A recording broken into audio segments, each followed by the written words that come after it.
Hello everyone, welcome to Kanen Coffee. Here we have a Zacconi Espresso machine. This machine was not put in the shop correctly, and that was because there was a lot of scale around the group head. So we replaced all the gaskets inside and give it a good clean, give it a tune-up. So now the machine is working perfectly fine. Let's test it out, starting with the steamer.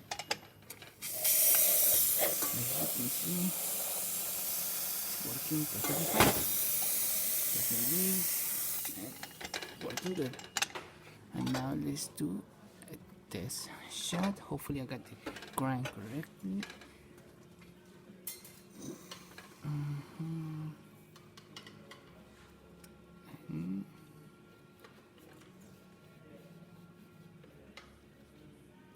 Needs to be a little bit coarser, but it looks good. Looks really great. Good crema.